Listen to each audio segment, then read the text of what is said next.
오늘은 핵심 두 번째 강의 둘로 하나를 만드사 라는 제목을 가지고 하겠습니다.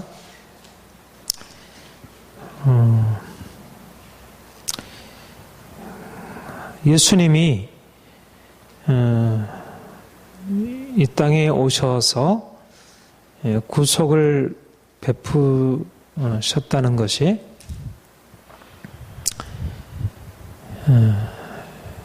그러니까 정말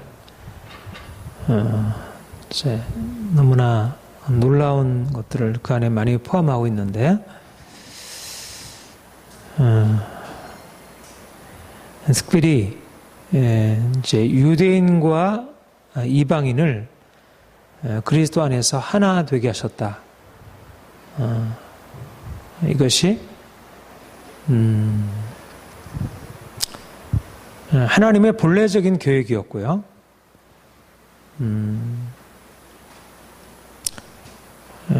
그런데 이제 그리스도께서 이제 마지막 날에 오셔서 행하신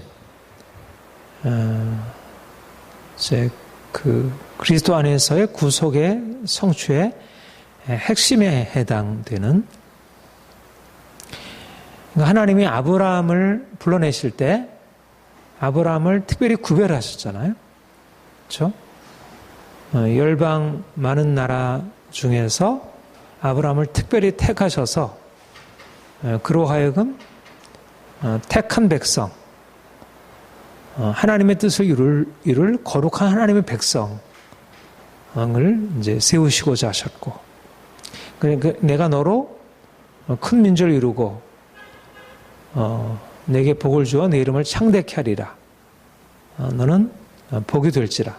이렇게 하나님이 아브라함과 그의 후손을 택하시고, 이제 그래서 거기서 이제 이스라엘 민족이 출현하고, 그러니까 유대인이라고 하는, 여기서 유대인이라는 하나님의 택한 백성이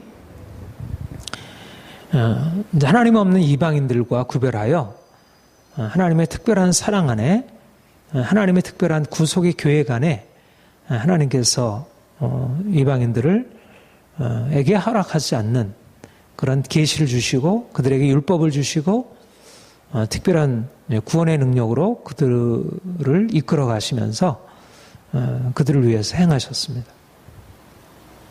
그러니까 이스라엘 백성들은 하나님이 그들을 위해서 베푸신 그런 이제 그 구원의 과정들을 겪으면서 자신들은 이방인들과는 특별히 다르다는, 우리는 언약 밖에 있는, 여기에 있는 대로 약속의 언약들에 대하여 외인이고 하나님 없는 사람들과 구별되는, 특별히 이제 하나님의 백성, 언약 백성, 언약의 표로서 할례를 가지고 있는 할례자. 그러니까 이렇게 이스라엘 사람들, 유대인들에게 있어서는 그들의 정체성이 하나님의 언약 아래 있다고 하는 이제 그런 것에 확실한 것을 가지고 있었고, 그러니까 예수님이 오셨을 상태가 바로 그런 유대인과 이방인으로 나눠진, 적어도 이스라엘 백성들의 인식 속에서는 하나님 백성인 유대인과 하나님 없는 이방인이 구별되는 그런 세계, 그런 세계에 예수님이 오신 것이고요. 그래서 하나님이 이방인 중에서 유대인, 거룩한 하나님의 백성과 속된, 이렇게 나눠진 세계에 예수님이, 이게 이제 세계였다면 이 세상에 예수님이 이 땅에 오셨어요. 그가 오셔서 이 속된 하나님 없는 이방인과 하나님의 언약 아래 있는 거룩한 이스라엘, 유대인과의 관계 세를 행하시고 그가 하나님이 이제 자기 백성들을 위해서 이제 구원을 베푸실 때 이전에 하나님이 행하셨던 것처럼 유대인의 하나님, 이스라엘의 하나님으로 그들을 위해서 특별한 사랑을 베풀어 주는 게 아니라 이제까지는 유대인의 하나님으로서 그들을 위해서 베풀었던 그 사랑을 이제는 유대의 범위를 넘어서서 이방인들에게 동일하게 구원의 은혜를 베푸시기로, 그것이 그리스도 오시기 전까지는 전혀 감추었던 비밀이었고, 그러니까는 사실은 그 하나님이 이미 아브라함을 택하여 부르실 때부터 내가 너로 큰 민족을 이루게 하리라, 너로 인하여 열방이 복을 얻으리라. 그러니까 하나님의 원래 아브라함을 택할 때부터 이제 그들을 이방인과 구별하려는 하나님의 계획도 있었지만, 또 한편으로는 그런 하나님의 백성을 넘어서 있는 열방, 이방 민족에게까지 이제 하나님의 구원을 이렇게 나타내실 것에 대한 계획을 가지시고 행하신 것이죠. 그러나 사람들의 의식 속에, 오랜 이스라엘의 구원의 역사 속에 이방인들이 구원에 참여하리라고 하는 것을 예수님이 오셔서 행하셨던 것처럼 그렇게 행하리라고 하는 전혀 생각을 하지 못했던 것입니다. 그런데 이제 그리스도께서 오셔서 이제 세를 행하신 것입니다. 그러니까 유대인과 이방인으로 나눠진 이 세계에 이 장벽을 깨뜨리시고 이거를 무너뜨리시고 이방인과 유대인을 하나 되게 하시는 일들을 행하셨고, 그러니까 그 11절 그 쭉 이하에 그렇게 얘기를 하죠. 12절부터 16절, 17절까지 한번 같이 읽어볼까요? 12절부터 시작. 이제는 그때 13절부터 시작. 이제는 전에 멀리 있던 너희가 그리스도 예수 안에서 그리스도의 피로 가꾸어졌느니라. 그는 우리의 화평이신지라 둘로 하나를 만드사 원수된 것 곧 중간에 막힌 담을 자기 육체로 허시고 법정으로 된 계명율법을 폐하셨으니 이는 이 둘로 자기 안에서 한 세 사람을 지어 화평하게 하시고 또 십자가로 이 둘을 한 몸으로 하나님과 화목하게 하시며 원수된 것을 십자가로 소멸하시고 또 오셔서 먼데 있는 너희에게 평안을 전하시고 가까운 있는 자에게 평안을 전하시고. 그러니까 그때는, 그러니까 예수님이 오시기 전까지는 이렇게 분리된 세계 속에서였는데 그리스도께서 오셔서 이제 세를 행하심으로 이런 분리된 세계에서 그때는 이렇게 분리되어 있었지만 이제는 이방인과 유대인이 이제는 하나 되어서 그리스도 안에서 둘이 하나가 될 수 있고, 전에는 멀리 있던 너희가 그리스도 안에서 가까워졌고, 전에는 원수였는데 이제는 그리스도 안에서 화목하게 되었고, 이제는 화평하게 되었고, 원수된 것을 십자가로 소멸하셨고, 멀리 있는 너희와 가까이 있었던 유대인이 그리스도 안에서 하나 되게 하셨다. 이것이 예수님이 오셔서 행하시는, 어떻게 보면 이제까지 하나님이 하시던 것과는 다른, 유대의 울타리를 넘어서, 이스라엘의 울타리를 넘어서 그 구원의 역사가 이방인에게 확장되는 것이고, 단지 이것은 이방인에게 확장되는 것이 아니라 이제까지 하나님이 행하셨던 일과는 다른 차원의 일을 행하신 것입니다.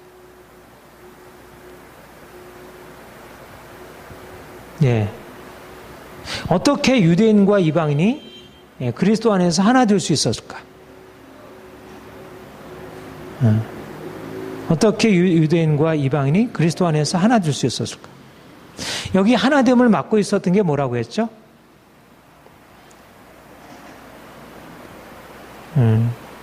원수된 것, 중간에 막힌 담을 자기 육체로 하시고 15절에 법조문으로 된 계명의 율법을 폐하셨으니,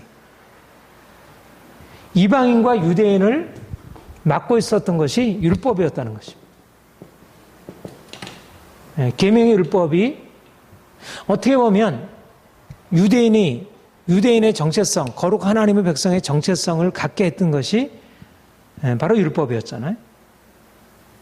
그러니까 그들이 율법을 따라 행하기 때문에 그들의 거룩한 백성의 정체성을 지키기 위해서 이방인들과 구별해서 할례를 행하고 또 안식일을 지키고 정한 음식을 먹고 이제 그렇게 행했는데, 그러니까 이제 유대인과 이방인 사이에 이제 그것이 분리를 가져오게 된 것입니다. 그런데 그리스도께서 오셔서 행하신 일이 뭐냐면, 그리스도께서 오셔서 어떻게 하셨어요? 율법으로부터 자유케 하신 것입니다. 이게 갈라디아서에 나와 있는 핵심적인 이제 그 복음의 사실이죠. 그러니까 그리스도께서 마지막 날에 오셔서 그가 때가 참에 그가 하나님이 그리스도를 이 땅에 보내셔서 그리스도께서 십자가로 이루신 일이 무엇인가? 그것이 바로 사람들이 율법 아래 놓여 있었는데 그 율법 아래 놓여 있는 그들을 자유케 하셔서 그들로 하여금 이제는 더 이상 율법 아래 놓여 있지 않는 자로 이렇게 만드셨다. 이렇게 얘기를 하고 있어요. 우리 한번 찾아봅시다. 갈라디아서 3장 한번 보세요. 갈라디아서 3장 23절 부터 28절까지 한번 같이 읽어봅시다. 시작. 믿음이 오기 전에 우리는 율법 아래 매인 바 되고 계시될 믿음의 때까지 갇히니라. 이와 같이 율법이 우리를 그리스도께로 인도하는 초등교사가 되어 우리로 하여금 믿음으로 말미암아 의롭다함을 얻게 하려 함이라. 믿음이 온 이후로는 우리가 초등교사 아래 있지 아니하도다. 너희가 다 믿음으로 말미암아 그리스도 예수 안에서 하나님의 아들을 되었으니 누구든지 그리스도와 합하기 위하여 세례를 받은 자는 그리스도로 옷 입었느니라. 너희는 유대인이나 헬라인이나 종이나 자유인이나 남자나 여자나 다 그리스도 예수 안에서 하나이니라. 여기까지요. 사실 이제 갈라디아서 얘기하는 이제 율법과 그리스도와의 관계에 대한 얘기는 에베소서 얘기와는 조금 포커스는 좀 다르긴 해요. 너희가 왜 할례를 받고 있느냐? 왜 자꾸 할례로 다시 돌아가려고 하느냐? 왜 안식일로 다시 돌아가느냐? 왜 그런 음식법을 지켜 행하려고 하느냐? 왜 이미 예수님이 오심으로 말미암아 이미 청산된 그런 율법 아래로 다시 돌아가서 종노릇하려고 하느냐? 이런 쪽으로 이제 말씀을 하고 있어요. 그러니까 갈라디아서에서 사도 바울이 이제 씨름하고 있는 내용은 뭐냐면 하나님이 이제 그리스도를 보내심으로 말미암아 이제 뭔가 상황이 바뀌어진 것입니다. 그리스도가 오심으로 율법 아래에 있던 자들이 율법 아래에서 이제는 율법 아래에서 해방되어 자유케 된 것입니다. 더 이상 유대인들이 율법 아래에 있을 필요가 없게 되고 더군다나 이방인들까지 그러니까 하나님의 백성이 되려면 이방인들이 유대인이 지키고 있었던 율법 아래로 들어와야 돼. 그러니까 그들이 이제 그러니까 이방인 중에 유대인이 되고자 하게 되면 그들이 할례를 받아야 하고 유대인들이 지켜 행하는 이제 그런 이제 모세 율법을 그대로 지켜 행해야 되는 것이죠. 모세 율법만이 아니라 그 밖에도 이제 그런 탈무드에 나와 있는 그런 것들을 지켜 행한. 그러니까 당시에 그러니까 이제 거기에서 대표적인 것이 바로 이제 할례, 안식일법, 그다음에 이제 음식법에 해당되는 것이었어요. 그런데 이제 그리스도께서 오심으로 말미암아 그런 율법이 이제 그리스도께로 인도하는 일이 하나님께로 인도하는 것이 되지 못하고 오히려 이제는 하나님이 이제 그리스도께서 오셨기 때문에 더 이상 이런 율법이 이제 소용없게 되었다. 하나님께 나아가는 데 있어서 이게 소용이 있는 게 아니라 오히려 이것으로 다시 돌아가면 이제 그리스도께서 행하신 일들이 오히려 무효가 된다는 거예요. 그러니까 그러지 말라는 거예요. 거기서부터 벗어나오라. 믿음이 오는 이후로는 더 이상 너희가 율법 아래 있지 아니하다. 왜 다시 율법으로 돌아가서 그런 이전과 같은 그런 동일한 종로를 하려고 하느냐. 더 이상 초등교사 아래 있지 아니하다. 그렇게 하면서 이제 3장 28절에 뭐라고 얘기를 하냐면 너희는 유대인이나 헬라인이나 종이나 자유인이나 남자나 여자나 다 그리스도 예수 안에 사느니라. 그러니까 율법에서 자유케 되는 것과 유대인과 헬라인이 동일한 조건 속에서 하나님께 나아가는 일이 같이 연결이 되어 있는 것이죠.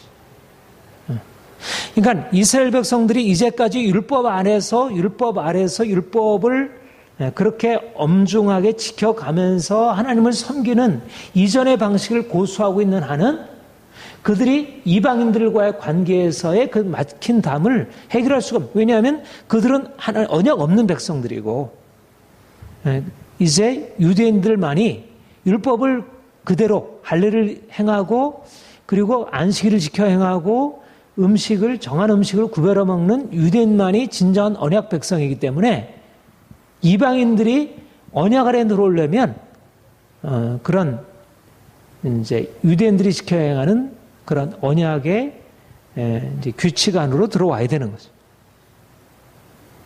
그러니까 이방인들이 그대로 주님께 올 수는 없는 것입니다. 그러니까 유대인과 이방인이 하나 이제 같지 않은 거죠. 동일한 조건이 아니고 이방인은 유대인이 되어야 그래야지 진정한 하나님의 백성으로. 그런데 이제 그리스도께서 오셔서 이제 율법 아래 있었던 자들을 이제 더 이상 그런 모세 율법은 하나님께로 나아가는 데 있어서 더 이상 중요하지 않다는 것. 이제는 율법의 행위가 아니라 할례나 무할례가 아니라 무엇이 중요하냐면 예수 그리스도를 믿는 믿음이 중요하고 그리고 하나님의 계명 사랑하는 것이 중요하고 그러니까 이런 면에서 근본적으로 예수님이 오심으로 말미암아 근본적인 전환이 일어났다는 것입니다. 이것이 사도 바울이 부활하신 주님을 만나고 나서 발견하게 된 엄청난 깨달음입니다. 이제 옛 언약 아래 있는 이스라엘 백성들이 참 하나님의 백성이 아니고 새 언약 아래서 이제 예수 그리스도를 믿고 그분 안에서 성령으로 거듭나 성령 안에서 거룩한 삶을 살아가는 자들이 이제 이방인이든지 유대인인지 상관없이 유대인이든 헬라인이든 상관없이 믿음으로 말미암아 하나님의 뜻을 준행하는 사람들이 참 이스라엘이요, 참 유대인이요, 참 언약 백성이고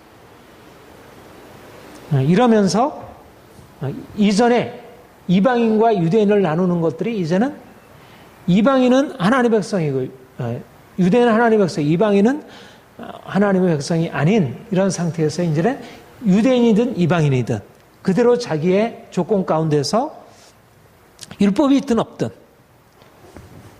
그들이 하나님께로 나올 수 있도록 이것이 바로 그리스도께서 오셔서 행하신 일이고 이제 결정적인 전환이 일어난 것입니다. 바로 이 에베소서 2장에 그리스도께서 우리 화평이시고 둘로 하나를 만드셨다.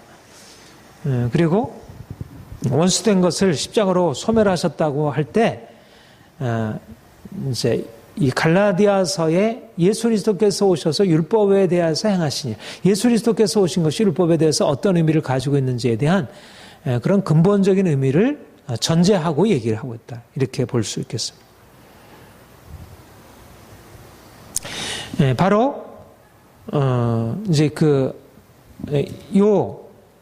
바로 그리스도께서 오셔서 율법에 대하여 또 유대인과 이방인의 관계에 대해서 새롭게 행하신 일의 그 의미가 잘 드러나는 것이 갈라디아서 2장 11절 이하에서의 안디옥 사건이 바로 그런 의미라 이렇게 볼 수 있겠습니다. 그러니까 안디옥 사건이 어떤 의미였죠? 2장 11절 이하에 보면 게바가 안디옥에 이르렀을 때 책망받을 일이 내가 있기로 내가 그를 대면하여 책망하였노라. 야곱을 세운 어떤 이들이 이르기 전에 게바가 이방인과 함께 먹다가 그들이 오매 그가 할례자들을 두려워하여 떠나 물러가매 남은 유대인들도 그와 같이 외식함으로 바나바도 그들의 외식에 욕되니라. 이 사건에서 말해주는 것은 뭐냐? 유대인과 이방인의 분리죠. 그러니까 모세 율법에 그대로 있는 한은 유대인과 이방인은 같은 식탁에 앉아서 교제를 할 수 없는 거예요. 유대인이 거룩한 하나님의 백성이기 위해서는 이방인들은 속된 자로 평가되고 그들과는 동일하게 함께 식사하고 함께 교제를 할 수 없는 거예요. 그들을 멀리해야 하고 이것은 하나님의 계명을 지키는 언약을 지키기 위해서 반드시 이방인들과 거리를 두어야 할. 그런데 이제 복음이 들어와서 이 관계를 근본적으로 역전시켜 놓은 것입니다. 그러니까 유대인이 이방인들과 식사해서 함께 교제하는 것이 거룩함을 결코 훼손하는 것이 아니고 오히려 그것이야말로 성령 안에서 참된 자유를 누리는 것이었습니다. 그런데 예루살렘에서 온 야고보에게서 온 어떤 사람들이 유대주의자들이 그들이 가지고 있었던 이전의 생각, 유대인과 이방인은 같은 하나님의 백성일 수 없다. 우리가 언약 백성으로서 부정한 이제 그런 이방인들과 같이 식탁에서 교제하는 것은 하나님을 거스려 행하는 것이다. 이제 이런 생각을 가지고 오게 되니까 그런 자유함 가운데 있었던 베드로가 야고보에서 온 그런 사람들을 두려워함으로 이제까지 함께 교제하던 이방교회 식탁 교제를 그만두게 된 것이죠. 바나바도 그렇게 했고. 그래서 이제 바울이 이것에 대해서 이제 면책하기를 대면해서 책망하기를 네가 어찌 복음 진리를 따라 행하지 아니하고 어떻게 이방인을 유대인화하려느냐. 그러니까 유대인은 이방인은 진정 하나님 백성일 수 없기 때문에 그들이 유대인처럼 되어야 한다는 이제 그러한 그 이전에 율법 아래 있었던 그런 사고를 가지고 옛날로 다시 돌이키려고 하는 것에 대해서 이제 유대인이나 이방인이나 그리스도 안에서 하나이다. 갈라디아 3장 28절의 말씀대로. 그래서 더 이상 그리스도께서 오셔서 이미 계명의 율법을 폐하셨는데 이미 그런 유대의 율법으로 인해서 서로 막힌 담을 가지고 행할 것이 아니고 그 막힌 담이 이제 열려졌는데 이제는 함께 그리스도 안에서 이방인들을 받아들이고 유대인이 이방인에게로 또 이방인이 유대인에게로 들어올 수 있도록 하나님께서 그렇게 행하셨는데 왜 그리스도가 행하신 일들을 다시 원래로 돌이키려고 하느냐 이렇게 이제 책망을 한 것입니다. 여기에 이제 주께서 행하시는 아주 결정적인 의미가 있는 것이죠. 말하자면 이제까지 유대인은 이방인의 그 틀 안에서 살고 유대인은 유대인의 틀 안에서 살고 그때 이것이 그리스도가 오시기 전의 상황이었어요. 그런데 이제 그리스도께서 오셔서 유대인이 자기의 틀 안에 묶여 있는 것을 오히려 깨뜨려요. 이 옛 언약 아래서는 진정한 하나님을 만날 수 없고 이제 새 언약으로 들어가기 위해서는 그들이 여기서 나와야 되는 거죠. 여기서 나와서 그러니까 십자가 그리스도께서 오셔서 행하시는 일이 뭐냐면 유대인들이 가지고 있었던 그 율법의 틀을 깨뜨리고 여기서 자유케 하고 이방인들도 여기서 나와서 그리스도 안으로 들어와. 이방인들도 자기의 율법이 있는 거예요. 그들도 나름대로 이전에 세상의 초등학문 아래 있었어요. 그런데 그리스도께서 나와서 이제는 유대인의 율법 안으로 들어가는 게 아니고 또 유대인도 이방인처럼 되는 게 아니고 이제는 그리스도의 법 아래로 들어오고 이제 새 언약 아래 들어와서 새 언약 아래서 이방인은 이방인으로 유대인은 유대인으로 자기의 정체성을 그대로 고수하면서 하나님을 섬기고 새 언약 아래서 이방인은 이방인으로 유대인은 유대인으로 그리고 그러니까 고린도전서 7장 17절 이하에 보는 대로 그대로 지내라. 이방인은 이방인으로 유대인은 유대인으로 그대로 지내라. 그러나 하나님의 계명을 지킬 따르며 계명을 지키라. 그러니까 새 언약 아래서 이제 새로운 그러니까 이전에 그리스도께서 오시기 전에 하나님이 경험되는 방식은 유대인은 유대인의 자기 틀 속에서 하나님을 경험하고 이방인은 이방인의 자기 틀 속에서 경험되는데 이거는 진짜가 아니라 이건 하나의 그림자이고 이것은 제대로 된 것이 아니라 이제는 유대인이든지 헬라인이든지 이제 하나님을 경험하기 위해서는 이 자기 틀에서 벗어나서 십자가로 이것을 주께서 소멸하시고 이제 나와서 그리스도 아래 그리스도 안에서 하나됨을 경험할 수 있도록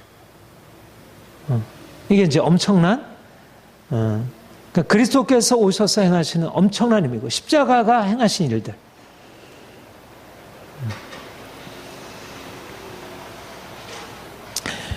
오늘날 우리에게는 무슨 의미를 가지고 있을까요? 유대인과 이방인을 하나로 만드셨다는 것이, 그러니까 십자가로 원수된 것을 소멸하시고 이제 우리를 그리스도 안에서 원수된 자들을, 멀리 있는 자들을 가까이 하게 하셨다는 이것이 우리에게 무슨 의미를 가지고 있습니까? 여기에 이제 결정적인 의미는 사실은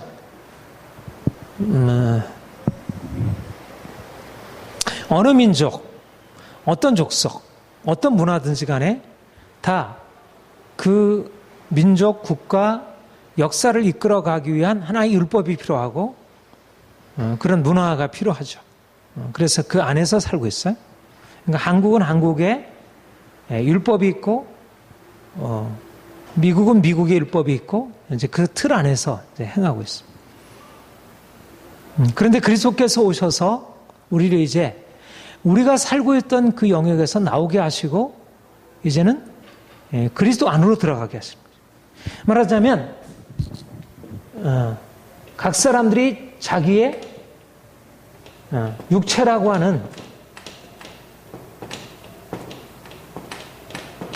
육체의 율법 안에서 행하고 있는데 그리스도께서 오셔서 이제 육체를 십자가에 못 박으시고 이제는 영으로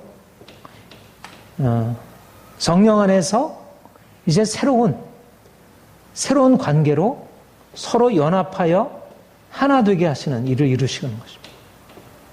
이것이 바로 하나님이 교회를 이루어 가시는 역사예요. 이방인과 유대인이 각기 자기 율법 아래서 이제 그 방식으로 하나 되고 다른 사람들을 이렇게 배척하고 있다면 오늘날도 여전히 한국인은 한국인으로서 어떤 자기 것들을 붙들고 있고 다른 것을 배척하고 그래서 우리가 이제 예를 들면 뭐 어떤 이제 그 뭐 요즘에도 이제 뭐 일본과 그런 이러저러한 뭐 이제 역사 문제를 가지고 이제 부딪히기도 하고 중국과도 그렇게도 하고 항상 어떤 이제 그런 이렇게 여러 가지 이제 분쟁들이 있어 오잖아요. 그러니까 대부분 모든 사람들이 육체로 반응하는 사람들은 다 사람들이 이제 뭘 붙들고 있느냐면 자기 걸 붙들고 있는 거예요. 우리가 항상 사실은 다 자기 것을 위해서 자기 자신을 중심으로 해서 서로 싸우고 분리되고 각기 그러니까 그리스도께서 오시기 전까지는 우리가 육체에 속해 있을 때는 이 육체 안에서는 진정한 하나됨이 있을 수가 없는 것이지. 그러니까 하나됨은 요 범위 안에서 이루어지는 거예요. 이방인은 유대인, 요 이방인의 그 범위 안에서, 헬라인은 헬라인 범위 안에서. 그러니까 헬라인도 자기들을 이제 그 지혜자라고 하고 이쪽 야만이라고 이렇게 배제하잖아요. 여기는 언약 백성 배제. 이렇게 서로 이렇게 다투고 싸우는데 그런데 이것들이 그리스도께서 오셔서 그 육체에 속해 있었던 계명율법을 폐하시고 그들이 거기서부터 자유케 되기 전까지는 진정 하나됨을 이룰 수가 없는 것입니다. 그러니까 오늘날도 우리가 사실은 뭐 예를 들면 이제 뭐 지역 감정으로 서로 다투기도 하고 또 뭐 어떤 보수 진보 이념에 따라 다투기도 하고 남북 간에 다투기도 하고 또 인종 간에 다투기도 하고 모든 어떤 문화 어떤 것을 막론하고 간에 모든 사람들은 다 자기 것을 내세우기 위해서 자기와 이렇게 대립하고 있는 그런 다른 집단과 다른 공동체 이념과 그런 것들과 이렇게 부딪히고 싸우게 되잖아요. 근데 그것에 대해서 하나 될 수가 없는 거예요. 아무리 하나 되려고 하더라도 자기 중심. 아니 뭐 그렇게 어떤 집단과 집단 사이 하나 되면 고사하고 이제 하나 되겠다고 이렇게 모인 가정 안에서 부부 간의 관계에서도 하나 되기 어렵고 부모 자녀 관계도 이 가족과의 관계도 하나 되기 어려운데 하물며 그것을 넘어서서 이제 어떤 그 자기의 집단을 넘어서서 하나 될 수 있다는 것이 그러니까 너무 어려운 거죠. 그러니까 요즘에 이제 교회도 보지만 그러니까 교회도 어때요? 교회가 뭐 세상 사람들과 별로 다를 게 없잖아요. 이제 교회 안에서도 여전히 그런 인간적인 어떤 차이로 인해서 가난한 자는 부자는 부자끼리 자기가 가지고 있는 그런 어떤 특성에 따라서 갈라지고 나눠지고 그러니까 교회도 별로 차이가 없다는 거. 그런데 이제 하나님이 교회 안에, 그러니까 하나님이 이제 그리스도 안에서 행하신 놀라운 일이 뭐냐면 유대인과 이방인의 막힌담을 하셨다네. 이거는 사실은 이건 엄청난 변화, 엄청난 역사지. 그러니까 이제까지 하나님이 행하셨던 일들을 근본적으로 이렇게 뒤집어 엎는 이제 그런 역사. 근데 그 하나님께서 오늘날도 우리 안에 오셔서 그 하나됨을 이루고 계시다. 성령 안에서 사람들이 이제까지 어떻게 그렇게 될 수 있을까? 십자가에 나아가서 십자가의 피로 내가 주님을 발견하고 이제까지 내가 속해 있었던, 육체에 속해 있었던 모든 생각과 이런 어떤 감정과 이런 것들을 철저히 십자가에 못 박고 오직 주님이 우리 안에 계실 때 주님으로 말미암아 이제까지 자신이 묶여 있었던 모든 것들을, 그런 것들이 깨어지고 그리스도 안에서 하나됨을, 이방인들이 유대인을 향해서, 유대인이 이방인을 향해서 나갈 수 있도록 이것이 바로 이제 하나님이 행하시는 일이고, 오늘날도 하나님께서 이제 교회 안에 행하시는 일들이 바로 이러한 일들이라 그렇게 하고 계십니다. 오늘날 이제 우리 교회 보면 사실은 이제 보수 진보 신학적으로 이제 뭐 제가 지난번 학술대회도 이제 그런 발표를 했지만 WCC 문제로, WCC 이제 부산 총회 개최로 인해서 서로 이제 보수 진영에서 진보 진영에 대해서 WCC는 이게 이제 교회로 받아들일 수 없다. 그렇게 하면서 이제 그거를 아주 강하게 비판하고 반대하고 부정하고. 그러니까 우리가 서로 이렇게 비판하고 어떤 대립하면서 뭔가 서로를 세워갈 수 있는 부분도 있지만, 그러나 근본적으로 이거 그리스도를 위해서 싸운다고 생각하지만 실제적으로 그는 그리스도를 위해서 싸우는 것보다도 아직 자기 자신을 붙들고 있기 때문에 철저하게 자신을 내려놓지 못하기 때문에 그런 연합을 이룰 수 없다는 것. 그러니까 오늘날 그리스도께서 우리에게 오셔서 행하시는 일들이 바로 우리를 철저하게 낮추시고 우리가 얼마나 죄인인지 발견하게 하시고, 그리고 상대방을 이제 이렇게 인정하고 나와 다른 이제 그런 문화, 나와 다른 생각을 가지고 있는 그들을 받아들이고 존중하게 하도록, 이제 이것이 바로 그리스도께서 교회 안에 행하시는 아주 중요한 일이고, 이것이 오늘날 이 사회 가운데, 오늘날 이 사회도 서로 갈등하고 싸우고 이런 가운데 있는데 주님께서 우리 교회 안에 들어오셔서 이제 그런 새로운 일들을 이루어 가시는. 자, 우리 다시 한번 읽어봅시다. 14절 우리 한번 같이 읽어봅시다. 2장 14절 시작. 그는 우리의 화평이신지라 둘로 하나를 만드사 원수된 것 곧 중간에 막힌 담을 자기 육체로 하시고. 우리가 하나님의 이런 역사, 그리스도 십자가로 말미암아 원수된 것을 깨뜨리시고 중간에 막힌 담을 허시고 둘을 하나로 만드시는, 말하자면 불가능하게 보여지는 역사. 사실 또 지금도 안 되잖아요. 그렇죠? 뭐 현은수 교수님은 뭐 유대인들의 이런 자기 정체성을 지켜가는 것에 대해서 이제 긍정적으로 생각하고 있지만, 그러나 사실 그리스도께서 오셔서 이제 행하신 일은 그것과는 좀 다른 차원이에요. 아무튼 중간에 막힌 담을 허시고 원수된 것을 자기 육체로 허시고 화평하게 하셨다. 16절에 보면 십자가로 둘을 한 몸으로 하나님과 화목하게 하시고 원수된 것을 십자가로 소멸하셨다. 그러니까 중요한 건 뭐냐면 사실은 이방인과 유대인이 하나 되기 위하여 사실은 먼저 하나님 그리스도 안에서, 사실은 예수님이 오시기 전까지는 이방인이 하나님의 언약에서 하나님과 분리되어 있을 뿐 아니라 유대인조차도 진정한 의미에서 하나님과의 화목이 있었어요, 없었어요? 그들에게도 화목이 없었던 것입니다. 예수 그리스도께서 오셔서 비로소 자기 피로 하나님과 화목할 수 있는 길을 열어준 것입니다. 이것이 이제 히브리서예요. 그러니까 이방인도 하나님과 화목되고 유대인도 하나님과 화목되어서 하나님의 사랑 안에서 하나님과 화평하고 그래서 하나님과 화목을 이룬 자들이 이방인든지 유대인든지 그리스도 안에서 하나 되는 이것이 바로 그러니까 오늘날 교회야말로 우리가 하나님과 화목하기 위해서 우리가 가지고 있었던 교만과 사랑과 이제까지 우리가 살아왔던 것들을 철저히 부인하고 오직 하나님만이 우리의 중심에 들어오게 되면서부터 우리가 이제까지 막혔던 사람들과의 관계에 있어서 그런 근본적인 막힘이 끼어지고 거기서 이제 화목하게 되는 일, 화평케 되는 일이 일어나게 돼요. 그러니까 교회야말로 이 세상에서 있을 수 없는 놀라운 화평, 평화가 이제 일어나는 것이죠.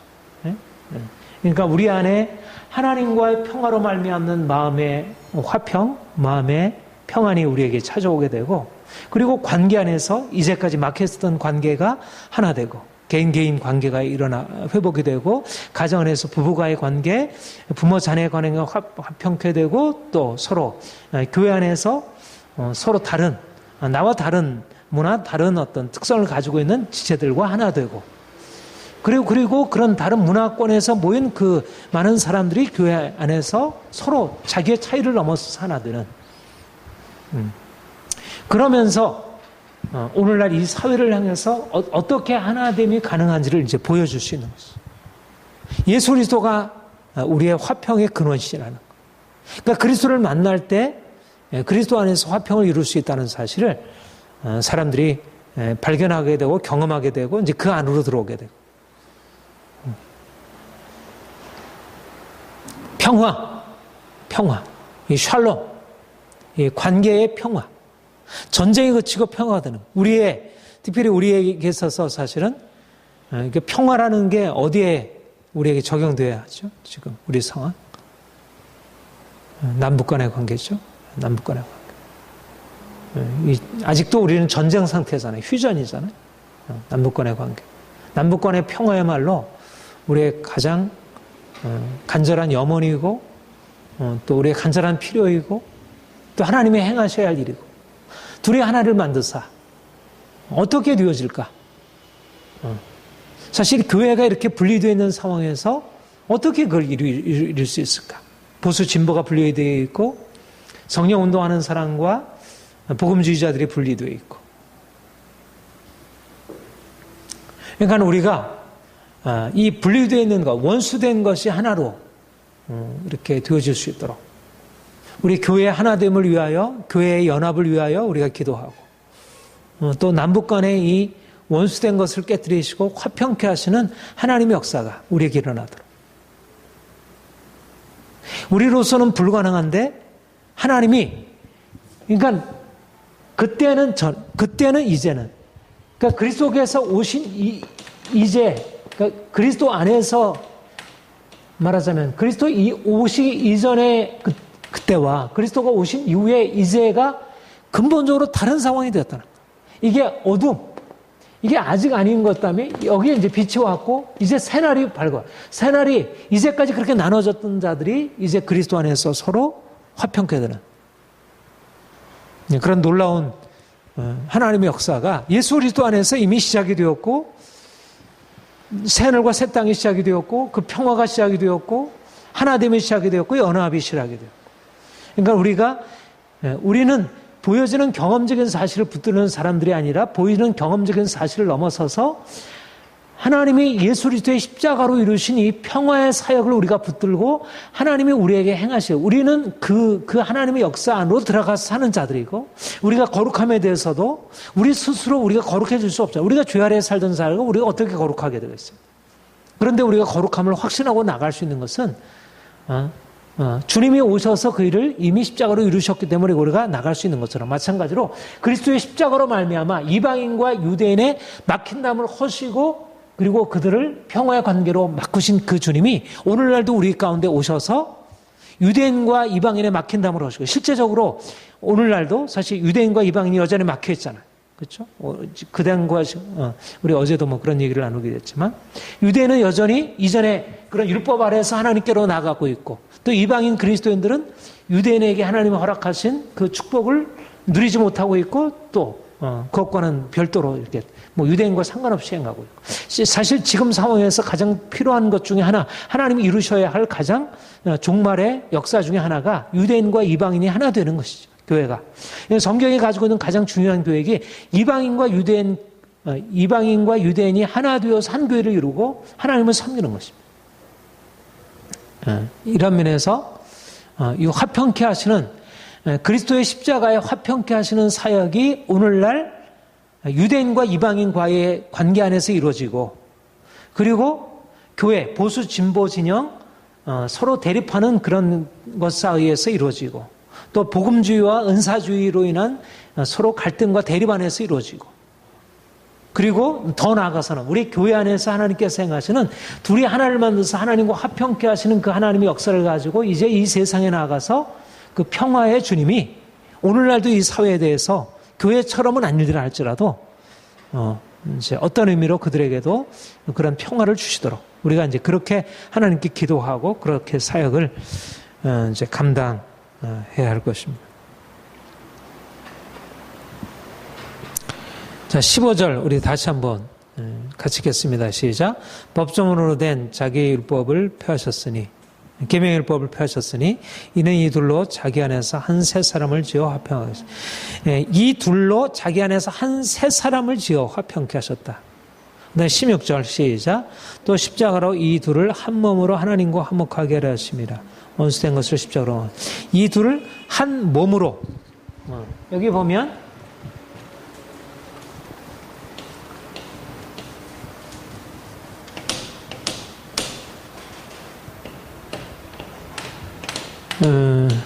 한 세 사람이고 한 몸이라 그렇게 얘기를 하죠. 한 세 사람, 한 몸. 한 몸.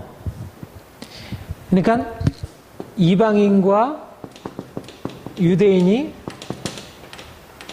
하나 되어서 한 몸, 한 세 사람. 또 17절 아니 18절 같이 시작. 이는 그로 말미암아 우리 둘이 한 성령 안에서 아버지께 나아감을 얻게 하라. 여기 한 성령이라 그렇게도 할 수 있지만 한 영이라 이렇게도 할 수 있을 것 같아요. 한 영 안에서 한 세 사람이 되고 한 몸이 되고 한 영, 한 몸 한 영. 이게 무슨 말일까요? 이게 그리스도의 몸을 얘기를 하는 거죠. 그리스도의 몸에 그리스도의 몸이 하나잖아요. 그렇죠? 그리스도의 몸 안에서 이방인과 유대인이 서로 연합하여 한 몸을 이루고 한 영이 되고 한 세 사람이 되어서 그래서 하나님께 나아가도록 그 좀 뒤에 가보면 4장 3절 4절을 한번 같이 읽어볼까요? 시작. 평안에 매는 줄로 성령이 하나 되게 하신 것을 힘써 지키라. 몸이 하나이요 성령도 한 분이시니 이와 같이 너희가 부르시면 한 소망 안에서 부르시면. 여기 그러니까 3절에 여기 성령이 하나 되게 하신 것이라 이렇게 되어 있는데 사실 원문에는 영의 하나됨을 지키라 이런 의미로가 되어 있고요. 몸이 하나이고 성령도 한 분이시니 이렇게 되어 있지만 몸이 하나이요 영도 하나이니 이렇게 되었습니다. 그러니까 한 몸 한 영이다. 다 이렇게 성령으로 번역했는데 성령으로 번역하기보다도 한 몸 한 영이라고 이렇게 번역하는 게 더 낫지 않을까 싶어요. 그 고린도전서 한번 고린도전서 12장 찾아봅시다. 고린도전서 12장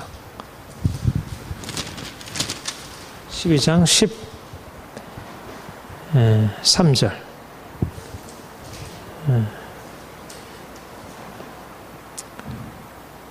12절 13절 같이 읽겠습니다. 시작. 몸은 하나인데 많은 지체가 있고 몸의 지체가 많으나 한 몸인과 같이 그리스도도 그러하니라.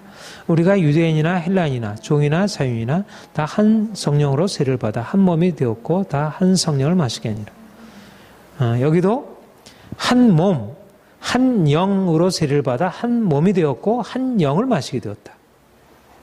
그러니까 하나라는 것입니다. 한 몸이라는 것입니다. 그러니까 한 몸이라는 말이나 한 영이라는 말이나 사실은 큰 차이가 없는 말이라 이렇게 할 수가 있어요.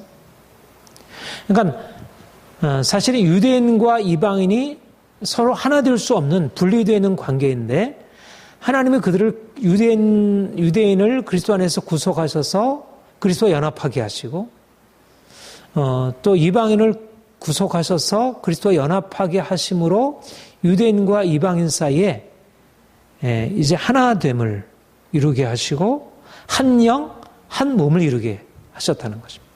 그리고 하나님께 이것이 바로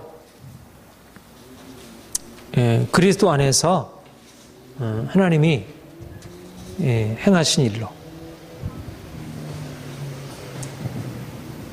그리스도의 몸, 그러니까 그리스도의 몸 안에서 몸이 여러 지체가 있지만 몸이 하나이듯이 이방인과 유대인이 한 몸, 한 영이 되어 하나님께 나아갈 수 있게 되었고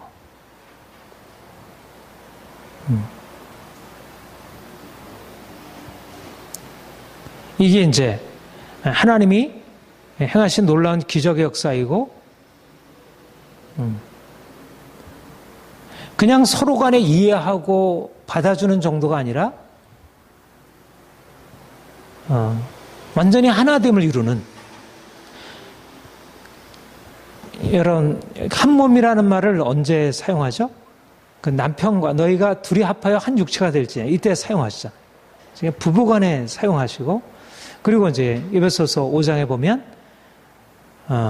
이제 그리스도와 교회가 이제 그렇게 둘이 하나가 되는 것을 말씀하셔요. 그러니까 그 정도로 하나님이 이방인과 유대인 사이에 놀라운 일들을 이루어 가신다는 것이죠. 그러니까 하나님이 그렇게 분리되어 있던 이방인과 유대인의 관계 안에서 서로 완전한 일치로 서로 나눌 수 없도록. 그러니까 성경에서 얘기하는 것이, 그러니까 우리가 경험적인 것과 너무 이렇게 맞지가 않는 얘기죠. 유대인과 이방인이 그리스도 안에서 한 영, 한 몸이 되어 하나님께로 나가시더라. 여기에 가장 중요한 핵심이 뭐냐면 예수께서 우리에게 하나님과 화목하게 하시고 하나님과 하나 되게 하시는 죄인된 우리가 하나님과 원수 되었던 우리가 하나님과 화목하게 되고 그와 하나 되게 하시고 우리가 성령 안에서 그러니까 우리는 이런 일치가 어디서 일어나냐면 이 땅에서 사실은 우리가 이제 지난주에 얘기한 대로 이 땅에서 있을 때는 이방인과 유대인이 이게 하나 될 수 없는 분리된 관계. 그러니까 여기서 이게 하나 될 수 없는. 근데 이게 하나 될 수 있는 것은 하나님, 하늘에 계신 하나님이 성부, 성자, 성령이 삼위일체가 하나 되듯이 그러한 하나됨을 가지고 역사하시는 것이죠. 그런 것이 바로 교회 안에 들어와서 하나됨을 이루어가는. 그러니까 핵심은 뭐냐면 하나님의 성령으로 말하면 한 성령으로 한 영으로 성령 안에서 성령께서 우리에게 오셔서 우리의 차원을 어느 차원으로 끌어올리는 것이냐면 하나님의 차원으로 우리가 가지고 있는 육의 상태가 아니라 우리가 육체가 십자가에 못 박히고 그러니까 계명의 율법을 폐하셨다는 것은 단지 계명의 율법만을 폐하는 게 아니고 그 율법을 폐하심으로 말미암아 그 십자가로 우리가 거기에 속했던 우리가 함께 그리스도와 함께 죽는 거지. 그렇죠? 율법에 속했던 우리가 그리스도와 함께 죽고 이제는 거기서 나와서 그리스도와 함께 부활하여 그분의 생명에 참여한 자가 되고서 말하자면 이전에 포도나무 바깥에 있던 우리가 이제 포도나무에 붙여 있어서 주님이 내 안에 계시고 내가 주님 안에 계시면서 그분과 연합하게 될 때 우리가 그분의 가지가 되니까 어떻게 돼요? 그분의 가지가 된 이방인과 그분의 가지가 된 유대인이 그 한 생명을 받음으로 인하여 그 안에 화평케 되는 역사가 일어나는 것이죠. 이게 하나됨의 비밀이라는 거죠. 오늘날 왜 하나됨이 안 되는가? 우리 하나됨의 가장 근원은 우리의 육체를 가지고는 하나 될 수가 없다는 것입니다. 우리의 육체로서는 거룩하게 될 수 없고, 우리의 육체로서는 하나님을 알 수 없고, 우리의 육체로서는 연합할 수가 없고, 하나됨을 이룰 수 없고, 근데 우리의 육체가 죽고, 이제 우리가 주님께 연합하게 될 때, 주님의 생명이 우리 안에 들어와서 그 생명으로 우리가 연합해서 행하게 될 때, 그때 이제 우리 안에 하나됨의 역사가, 그러니까 이게 땅에서 이루어지는 일들이라면 이거는 하늘에서 이루어지는 하늘의 복이죠. 하늘의 신령한 복이라. 우리가 지난주에 하늘의 신령한 복, 하늘에 속한 신령한 복으로 우리에게 복을 주셔서 우리를 의롭다 하시고, 우리를 거룩하게 하시고, 우리를 하늘의 영광에 참여하시고, 그렇게 하시는 그분이 우리에게 오셔서 그 하늘에 속한 신령한 복으로 유대인과 이방인을 그 분리되어 있는 그 관계 안에 하나됨을 이루는. 그래서 그러니까 교회가 우리가 예수 그리스도에게로 나가서 우리가 가지고 있는 육체의 모든 생각과 우리의 감정과 우리의 의지와 이 모든 것들이 사실은 분리를 가져오잖아요. 그렇죠? 우리 부부간에도 나의 생각, 나의 의지를 가지고 나아가면 결국은 서로 다투게 되고 서로 싸우게 되고 파장이 생기게 되고 이래요. 우리의 육체는, 그러니까 고린도 교회가 어땠어요? 나는 아볼로에게, 나는 바울에게, 나는 게바에게, 나는 그리스도에게, 이런 파장이 생기고 파벌이 생겼잖아요. 근데 사도 바울이 거기서 대해서 뭐라고 얘기했냐면, 너희가 어디에 속한 자로라? 육신에 속한 자로라. 시기와 분쟁이 있으니 어찌 육신에 속하여 사람을 따라 행함이 아니래요. 육신에 속한 자로서는 하나됨을 이룰 수가 없는 거죠. 그러니까 뭐 유대인과 이방인은 고사하더라도 같은 이방인 안에서 이방교회 같은 지역 같은 문화권에 속한 사람들도 하나됨을 이룰 수 없고, 아니 한 가족 안에서도 남편과 아내 사이에도 하나됨을 이룰 수 없고, 하나됨의 근거, 어떻게 한 영 한 몸으로 한 그리스도의 몸을 이루어서 한 세 사람을 향해서 아버지 하나님께 나아가 하나님을 섬길 수가 있는가? 어떻게 한 영 한 몸이 되는가? 부부간에 어떻게 한 영 한 몸이 될 수 있는가? 어떻게 교회가 한 영 한 몸이 될 수 있는가? 어떻게 그리스도의 그 전 세계에 흩어져 있는 교회가 한 영 한 몸이 될 수 있는가? 핵심은 어떤 뭐 교리도 아니요, 어떤 정치적인 노력도 아니요, 내가 죽고 주님이 내 안에 사시고 성령 안에서 주님의 역사로 말미암아 한 영 한 몸이 되어. 그러니까 우리가 죽고 주님이 우리 안에 행하실 때 이제 이런 놀라운 역사가 일어나게 되는 거죠. 이게 이제 그야말로 이제 신비죠. 그러니까 예수 그리스도의 죽음을 통하여 십자가와 부활을 통해서 한 영 한 몸의 역사가 나타나게 되는 거죠. 이게 큰 증거 중에 하나인 것이죠. 여기에 하나님이 계시는구나. 하나됨이 있는 곳에 성령의 역사가 있다는 것이 증거가 되는 거예요. 하나됨이 깨어져 있는 곳에 성령께서, 고린도 교회가 많은 성령의 은사들이 있었지만 그들이 하나됨을 이루지 못하는 것은 진정한 의미에서 성령의 역사를 제대로 경험하고 있지 못한 것이죠. 오늘날 이제 교회가 거룩하지 못하고 하나 되지 못하고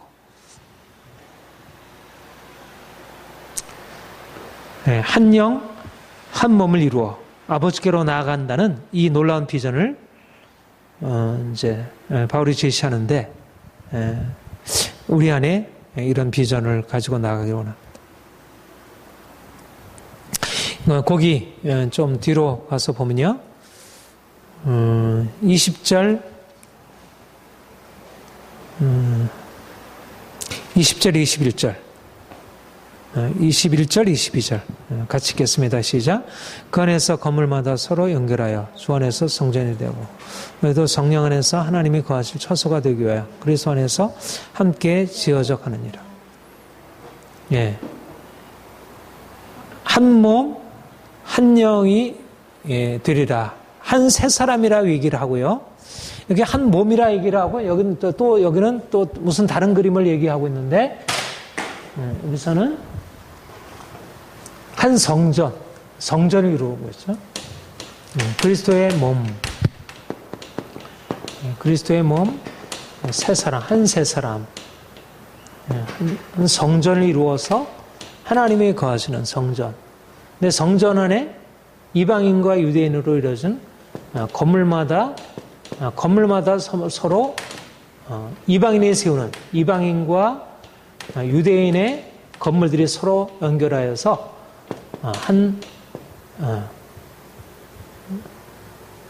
여기도 하나됨을 강조하고, 그런데 하나됨이면서 각기 하나님이 주신 각기 고유한 자기의 정체성을 가지고 서로 연결되어서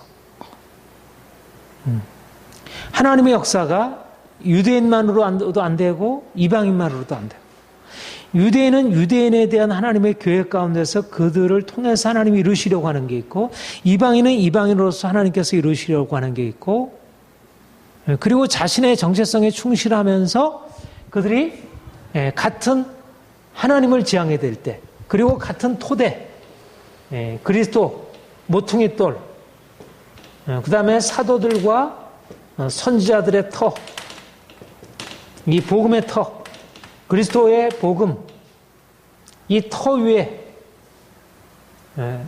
그러니까 각기 이방인이든 유대인이든지 함께 공유해야 할, 함께 복종하고 따라야 할 복음 진리가 있고, 그리고 그리스도의 주권이 있고, 거기에 안에서 하나님이 각자에게 주신 다양성을 가지고 세워가도록 하나님께서 그렇게, 그러면서 이방인과 유대인이 함께 만들어가는 하나님의 성전, 하나님의 교회가 세워진다는 것입니다.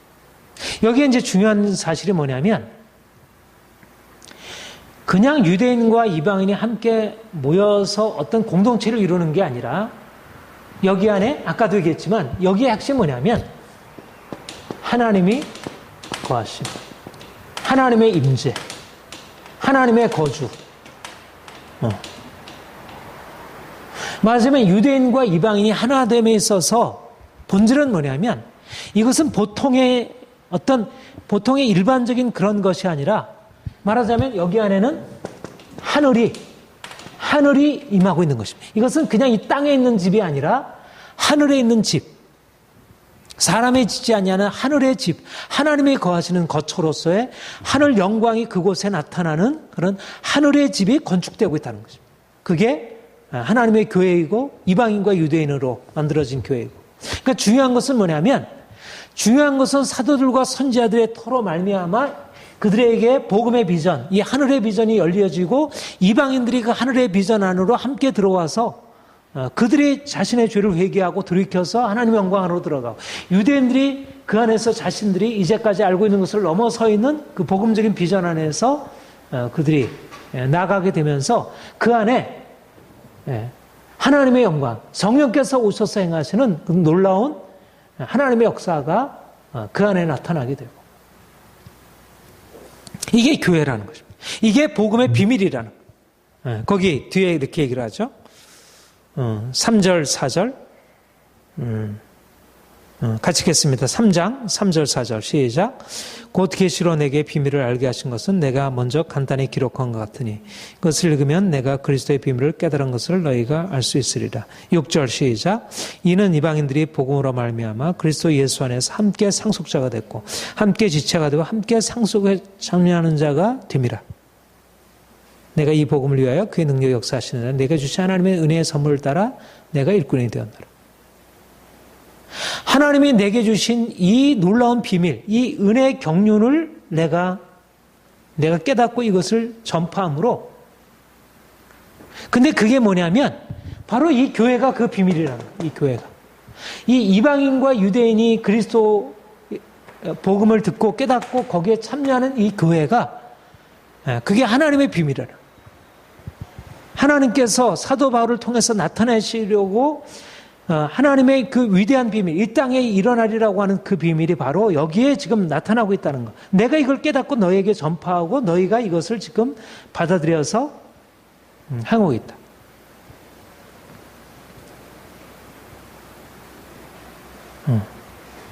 하나님의 영광이 그들에게 나타나서 함께 지체가 되고 함께 약속에 참여한 자가 되고 함께 상속자가 되어서 하나님을 섬기게 되었다는 것. 그러니까 단지 이방인과 유대인이 하나 되었다는 게 아니라 그들이 지금 어디에 참여하는 거야? 그들이 하나님의 영광 안에, 말하자면 하나님의 영광이 이 건물 안에 가득하고 그리고 사람들이 이 안에 들어와서 하나님의 영광을 바라보고 그들이 기뻐하고 하나님의 영광 가운데로 지금 나아가고 있는 것입니다. 이방인들이 바로 그 일들을 함께 경험하고 있는 그것들을 이제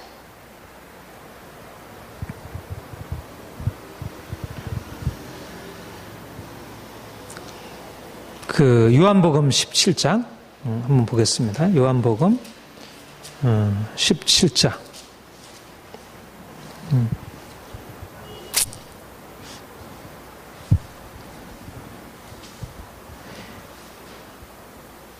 요한복음 17장 22절부터 26절까지 함께 읽겠습니다. 시작. 내게 주신 영광을 내가 그들에게 주었사오니 이는 우리가 하나 된 것 같이 그들도 하나가 되게 하려 함이니이다. 곧 내가 그들 안에 있고 아버지께서 내 안에 계시오 그들로 온전함을 이루어 하나가 되게 하려 함은 하나님 아버지께서 나를 보내신 것과 또 나를 사랑하신 것 같이 그들도 사랑하신 것을 세상으로 알게 하려 함이니이다. 아버지여 내게 주신 자도 나 있는 곳에 나와 함께 있어 아버지께서 창세전부터 나를 사랑하심으로 내게 주신 나의 영광을 그들로 보게 하시기를 원하옵나이다. 의로우신 아버지여 세상이 아버지를 알지 못하여도 나는 아버지를 알았사옵고 그들도 아버지께서 나를 보내신 줄을 알았사옵나이다. 내가 아버지의 이름을 그들에게 알게 하였고 또 알게 하리니 이는 나를 사랑하신 사랑이 그들 안에 있고 나도 그들 안에 있게 하려면 22절에 내게 주신 영광을 내가 그들에게 주었으니 이는 우리가 하나 된 것 같이 그들도 하나 되게 하려 함이에요. 창세전부터 나를 사랑하심으로 내게 주신 나의 영광을 그들도 보게 하시기를 원합니다. 1차적으로 이건 이제 예수님의 제자들에게 적용돼서 하는 얘기잖아요. 그런데 바로 이것이 예수님의 제자들만이 아니라 여기 지금 우리 에베소서 2장 3장에서 얘기하고 있는 것은 바로 유대인과 이방인이 바로 그 하나님의 영광에 함께 참여해서 그 하나님의 사랑 안에서 서로 이방인과 유대인이 사랑으로 하나 되어 하나님의 영광을 함께 경험하고 나갈 수 있도록 그게 하나님의 교회가 가지고 있는 영광이고 특권이고 하나님께서 그 일을 이제 시작하시려고 하신다는 것. 하나님이 오늘날 이제 하늘에 속한 신령한 복을 우리에게 주셔서 우리로 하여금 그 복을 경험하게 하시려고 하는데 그것이 무엇일까? 이게 바로 우리가 하나님의 영광 안에서 하나님을 기뻐하고 약속을 향해서 나가는 것과 함께 구사가 되고 함께 약속에 참여하는 자가 되고 함께 지체가 되는 것. 이 함께라는 것. 이게 함께 하나 되어 그 영광을 함께 지향하여 나간다는 것. 영광이 우리에게 나타나는데 영광이 어디에서 나타나냐면 이 함께 나타난다. 함께. 우리 안에 그 하나님의 사랑이 부어지면서 그게 나타난다는 것. 세상이 가지고 있는 영광과의 차이가 바로 여기 있다는 거예요. 이 사랑으로 연합함에 있어서 하나님의 영광이 그 하늘에 있는 영광이 우리에게 계시가 되면서 우리에게 주어지는 그 결정적인 증거가 뭐냐면 우리 안에 그 사랑이 우리에게 공급되어지고 그 사랑의 열정이 내가 아버지의 사랑 안에 건 것이 너희도 내 사랑 안에 거라. 하나님이여 저들로 하여금 내가 아버지께 받은 그 영광을 누리는 것을 저들도 보게 하여 주옵소서. 모든 사람들이 하나님의 영광 안에 참여해서 그것을 함께 볼 수 있도록. 그러니까 우리가 사실은 우리에게 지금 필요한 게 뭐예요? 우리에게 필요한 것은 사람들로 하여금 지금 다 복음이 가리워져 있습니다. 복음의 비밀이 사람들한테 가리워져 있어요. 어떻게 하나님이 놀라운 일을 행하셨는지, 그리스도 안에서 어떻게 놀라운 일을 행하시고자 하는지, 어떻게 하늘이 열려져 있는지, 어떻게 그리스도의 영광이 우리 가운데 이미 시작이 되었는지. 그래서 우리가 사람들에게 나아가서 이 복음을 전하고 사람들이 그 안에 들어와서 함께 그 영광에 참여한 바가 되고 함께 지체가 되어서 하나님의 교회를 이루어가는 것. 이것이 주님이 우리에게 말씀하시는 교회 비전입니다.